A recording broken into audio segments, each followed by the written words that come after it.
This channel does not promote any violent, harmful, or illegal activities. All content provided by this channel is meant for an educational purpose only.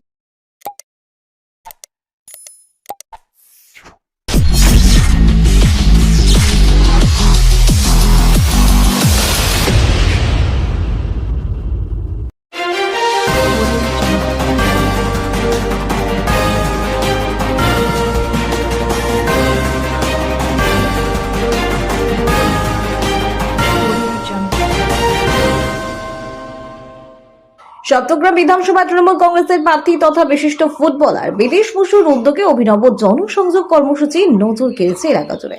আজ কয়েকশো কর্মী সমর্থককে সঙ্গে নিয়ে চট্টগ্রাম বিধানসভার অন্তর্গত শঙ্করনগর সহ একাধিক এলাকায় তিনি জনসংযোগ যাত্রা করেন। এই বিশেষ কর্মসূচিতে উপস্থিত ছিলেন তৃণমূলের কর্মী সংগঠনের সভাপতি মনোজ চক্রবর্তী, মগরা ব্লকের সভাপতি তাপস চক্রবর্তী, জেলা পরিষদের সদস্য মানস মজুমদার এবং সদ্য বিজেপি থেকে তৃণমূলে যোগদানকারী সুরেশ সাউ। এছাড়া ব্লক ও পঞ্চায়েত স্তরের একাধিক নেতৃত্ব এবং অসংখ্য কর্মী সমর্থক এই কর্মসূচিতে অংশ নেন। বিভিন্ন বাদ্যযন্ত্রের তালে তালে মানুষের কাছে পৌঁছে নিজের প্রচার চালান বিদেশ বসু।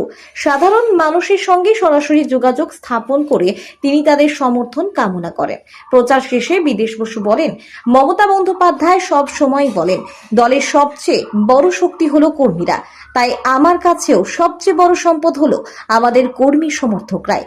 আমার খেলা শেষ, এবার ওনারাই মাঠে নেমে গোল করবেন, অর্থাৎ আমাকে জয়ী করে মমতা বন্দ্যোপাধ্যায়ের হাত শক্ত করবেন। এর পাশাপাশি গ্রাম বাংলার ফুটবল উন্নয়ন নিয়েও নিজের ভাবনার কথা তুলে ধরেন এই বিশিষ্ট ফুটবলার। তিনি বলেন, অতীতে হুগলি তথা জেলার বহু প্রতিভাবান ফুটবলার কলকাতার বড় বড় ক্লাবকে সমৃদ্ধ করেছেন। আগামী দিনেও এই ধারাকে বজায় রাখতে এবং আরো উন্নত করতে আমি সর্বতোভাবে চেষ্টা করব।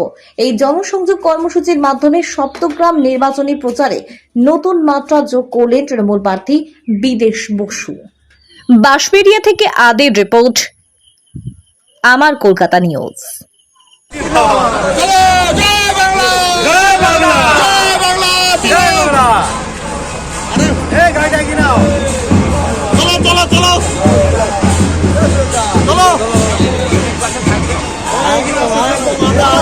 সব সময় আছে।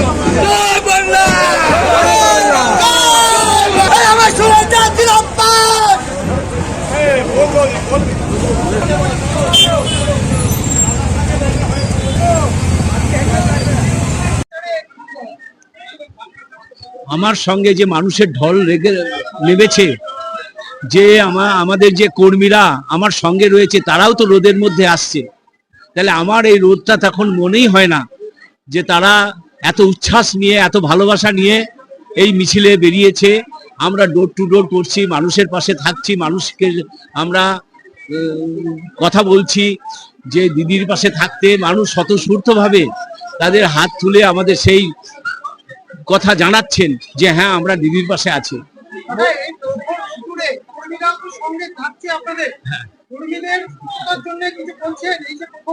নিশ্চয়ই 100 বার। এটাই হচ্ছে দিদির অবদান। দিদি সবসময় বলেন আমার নেতা দরকার নেই, কর্মী দরকার। সেই কর্মী যে দিদি তৈরি করেছেন, এই মিছিলে বা হাঁটার সময় বোঝা যায় যে হ্যাঁ দিদি সত্যি সত্যি কর্মী তৈরি করেছে।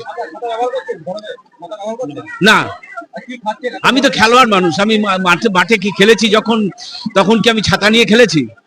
এখন মানুষ পাশে দাঁড়িয়ে আছে, মানুষের আমার সঙ্গে যে আমার কর্মীরা রয়েছে তারাও ছাতা ব্যবহার করছে না, রোদে যাচ্ছে, আর আমি ছাতা ব্যবহার করব, এটা ভাবলেন কি করে?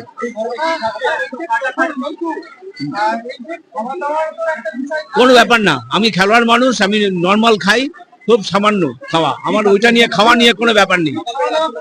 আমার সকালে 2টো রুটি, একটু সবজি, আর দুপুরে টক ডাল, শুক্তো, একটা মাছ, ব্যাস ডাল খাওয়া হয়ে গেল। খেলোয়াড় মানুষদের এই এনার্জি থাকে। আরো এনার্জি হচ্ছে দিদির অনুপ্রেরণায়, এবং আমাদের কর্মীরা সঙ্গে আছেন বলে তাদের যে এনার্জি, তাদের যে অনুপ্রেরণা দেখছি, সত্যি ভাবা যায় না।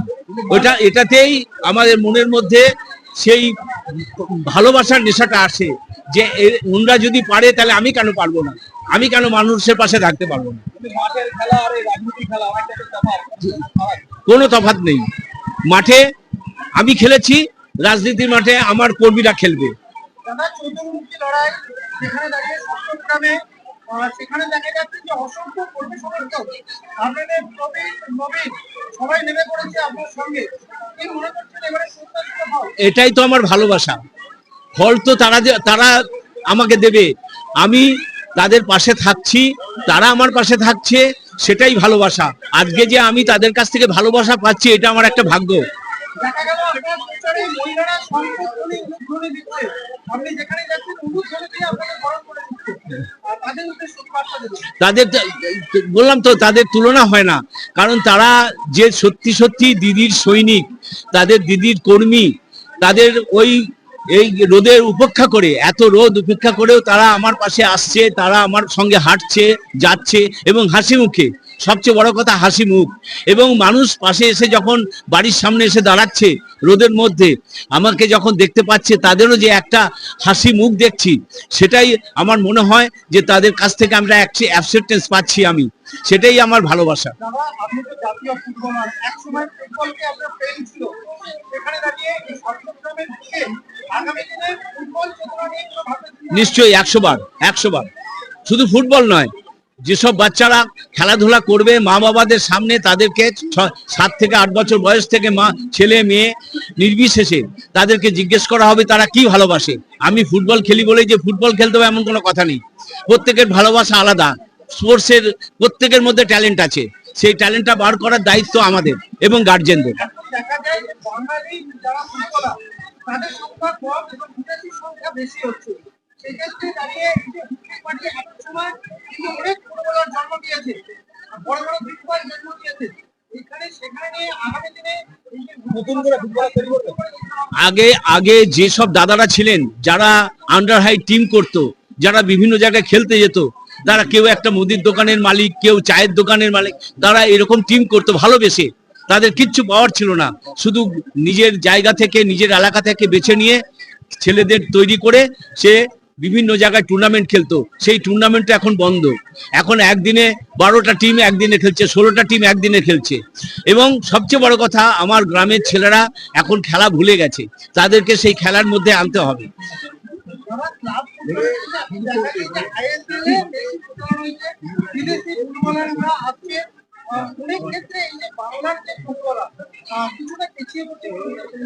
মানুষের এই যে ক্লাবের দর্শকরা কিন্তু সেই আগেকার আবেগ দেখতে পাচ্ছে না। তারা যাচ্ছে, ক্লাবকে ভালোবেসে যাচ্ছে, কিন্তু একটা বাঙালি ছেলে নেই।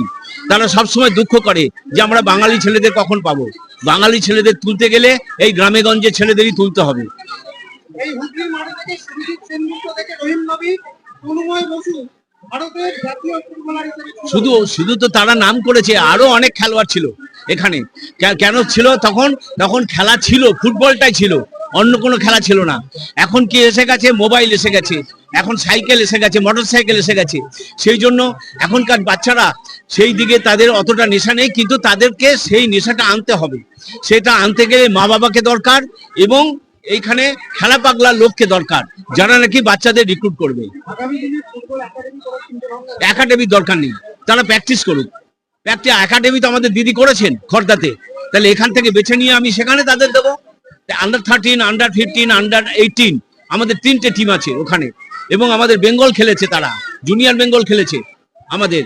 এবং এখন এই বাচ্চাদের নিয়ে ভবানীপুর, মোহনবাগান এবং ইউনাইটেড এইসব ক্লাবগুলো খুব ভালো প্র্যাকটিস করাচ্ছে, খুব ভালো ছেলে তৈরি করছে। সেই জন্য আমাকেও ভাবতে হবে যে এইসব জায়গাতেও যদি এখানকার গ্রামের ছেলেদের দিতে পারি, তারা ভালো জায়গায় যাবে, তারা ভালো প্র্যাকটিস পাবে, তারা বড় জায়গায় যেতে পারবে।